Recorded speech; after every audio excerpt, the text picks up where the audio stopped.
What we do here is go back.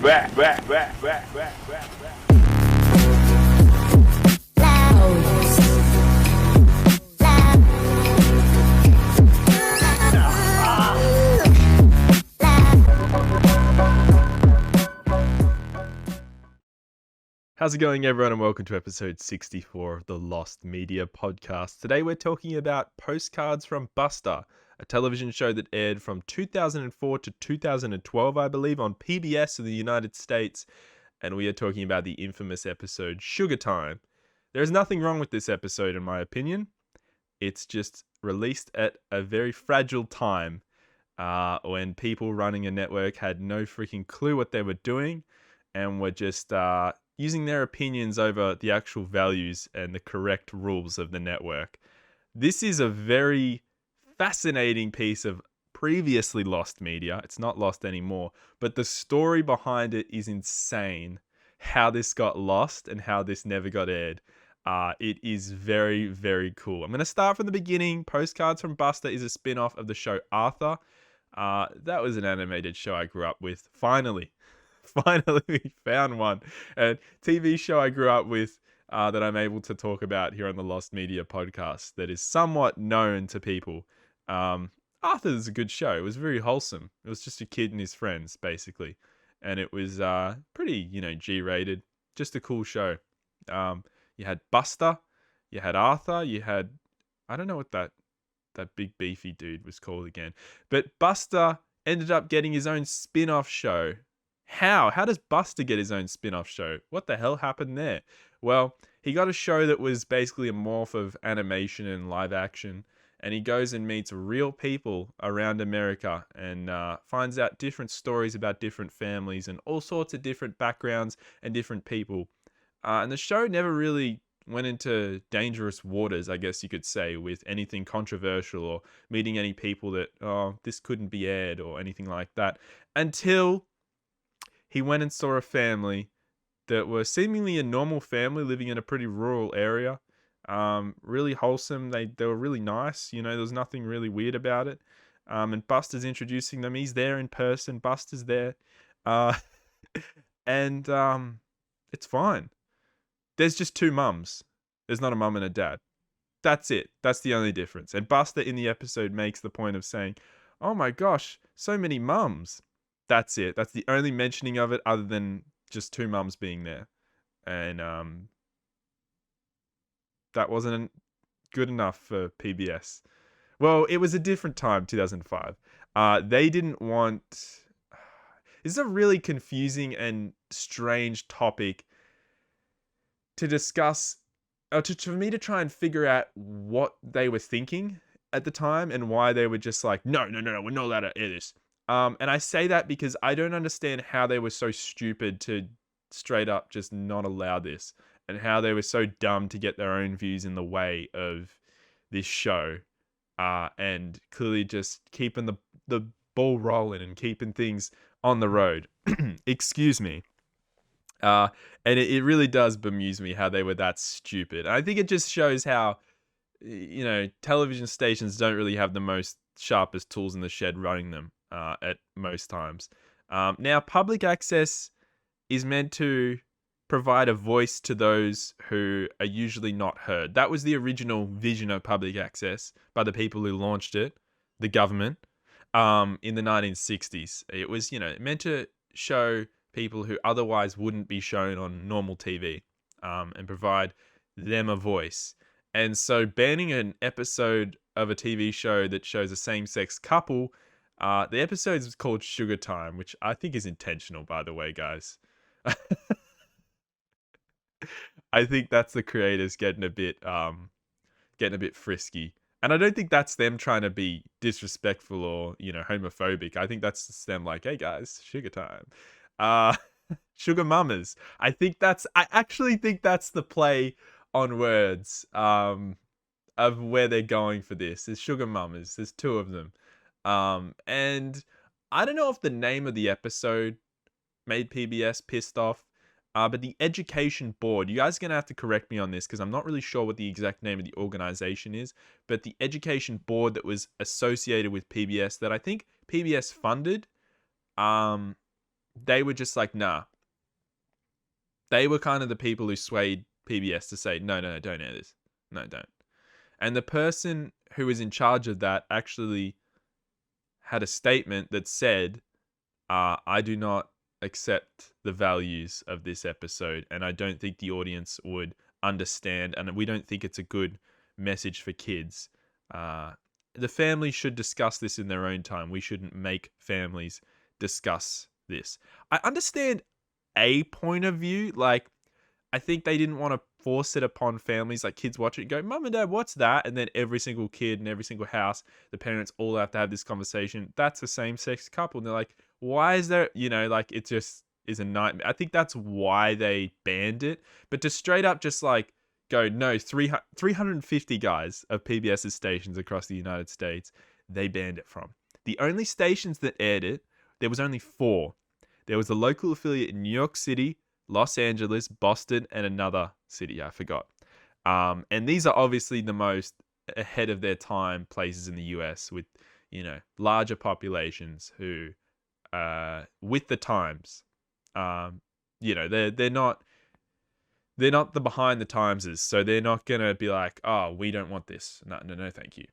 They're probably the ones that saw this like ban announcement. We're like, no, we're not gonna not air this. There's nothing wrong with it. We're gonna air it because it's a bigger division of PBS in the major cities, and you guys get the gist. It's a smarter, more intelligent area, and the people running it there are just like, they have the final say in those bigger cities. But in every other PBS affiliate over the United States, 350 freaking channels, they were like, nah, no thanks. The person who ran the Education Schools Board of Television, I really apologize for not knowing the exact name of the organization, but for her to be like in a statement, yeah, this doesn't reflect the values that we like, and this is too confusing for an audience, and we don't think this is appropriate to air on our station. I don't think she said verbatim, this doesn't reflect the values of us. I think she just said, we ban this because we don't think this is appropriate for us to air. Let's just say this got backlash. Maybe not immediately, but eventually it's got backlash. And there is a theory, I don't think this is correct, but the PBS CEO, Pat Mullins, resigned shortly after this, but it's presumed that it's because a contract expired and it had nothing to do with this whole incident. There's no factual evidence to suggest that that was why she resigned. It's not confirmed in any way, so there's nothing substantiated to back that up. But Sugartime, if you actually watch the episode, I believe it's playing behind me. There might be some copyright issues. In terms of it being lost media, it obviously was aired in 4 stations, so there were copies floating around somewhere. But before it could become one of those internet mysteries and everyone's like, oh, where's an episode? Can someone upload it? It was included in the Postcards from Buster DVD, which I believe was released 5 years after this was supposedly meant to air, or did air in 4 stations. So mystery over, guys. The episode's not that hard to find. However, there's clips of Sugartime which have a channel watermark in the corner, which indicates that someone's recorded it in New York, LA, Chicago, big populated cities, of course. And they've uploaded the recorded version, which is really interesting, that the recorded version has been released. Because when I was researching this, I saw the recorded version. I was like, I've never really seen a recorded version of Sugartime. In my years of knowing about this topic, I've only ever seen the DVD copies without any watermarks in them in the corner of the screen. So that was fascinating. That's a little bit of a rare Pepe there. You look back at this and you kind of laugh that this was a thing. Because nowadays, there's all sorts of representation in media. In fact, it's the opposite of 2005. It's now encouraged and probably, maybe some could argue, overused because of having to try and make up from years gone by where they didn't allow it at all, which I understand completely. It's a different time we live in now where everything is open to discussion at all times and everything is widespread and this stuff is everywhere. So for PBS to be worried in 2005 about parents having to discuss this with their kids, because it just wasn't a thing yet, and old people are running this station, and they're very freaking old. Like, they're from times where gay people couldn't go outside, and or else they would, like, literally. I'm joking, but seriously though, guys, they're old. They're really old, and they're behind the times. Um, it's really interesting to see the views of the time, and for the person who ran the schools board and who basically had the final say of no, ban this, and PBS like, okay, we're banning it. For her to just be like, oh, it would confuse parents would have to explain stuff, and it's too confusing to air this. I wonder what that person thinks living in today's world, where it's literally the opposite. I don't think one episode's of postcards from Buster is you stopping that from being airing is going to make much of a difference. The world moved on anyway. Lovey. I'm going so deep and political into this topic, but I'm trying to do it in a non, like, I want to say, what's the word? Just like roaring up an argument, a non-aggressive way where it doesn't start up an argument in the comments section about what's overused and what isn't. Guys, don't take this topic seriously. Don't take what I'm saying seriously. In terms of the whole political argument about this, it's just a show that PBS refused to air. It's just an episode of a show, and it's just an interesting topic for me. The fact that such a thing could get banned, and you look back now and you can't, like I said earlier in the podcast, I can't rack my head around how this got banned. Like, I don't get it at all. It must have been really, really old people who were in charge of this episode being able to air or not.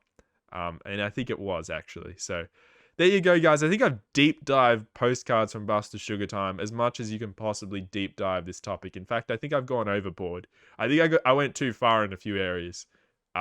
I regret this episode of the Lost Media Podcast, episode 64 of the Lost Media Podcast. It's so stupid. I hope you guys enjoyed, though. I really do. I've got more episodes coming very soon. There's all sorts of goodness coming. There's all sorts of sugar mamas.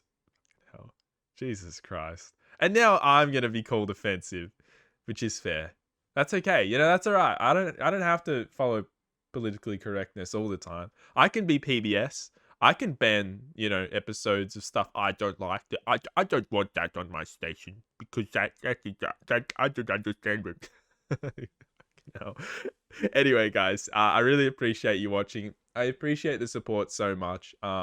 There's like 200 viewers every episode now, which is nuts. It's nuts. I can't believe it. You guys are so awesome. Like, everyone wants to watch it, and it's very, very rare in my 9 years of doing YouTube. Nearly, it's not 9 years of doing it. It's about 8 years of doing YouTube since 2015, since like June 2015. So nearly 8 years. It's extremely rare that I've had such consistency. In fact, I've never had this much consistency until now. So with terms of people coming back, and the comments are so nice. Even the mean comments, I'll reply to a mean comment, and the person will reply back, and they'll just be like, "Oh yeah, I understand, man." I'm like, so you're not an asshole. I gotta end this podcast immediately. It's awesome, is what I'm saying, guys. I really appreciate it. I'm trying to upload as many podcasts as possible for the next few weeks, and then we might actually have a break from the Lost Media Podcast. There's something I haven't mentioned yet.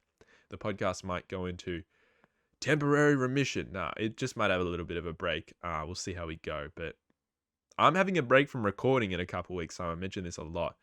I won't be recording in 2 weeks' time. Like 10 days from now. But they will still be being uploaded, so you guys will get more goodness and more good stuff. And I'm going to include stuff in the end screens, just finally, if I ever get to the end of this podcast. I'm going to include stuff in the end screens, which is me on my trip, going on little adventures and vlogging them, which will be very nice. I'm excited to include that.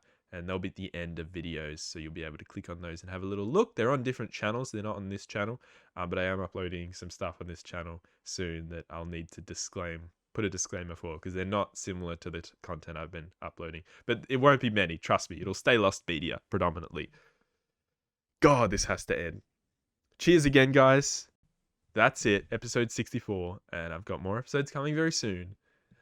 Until I do that, watch some Postcards from Buster.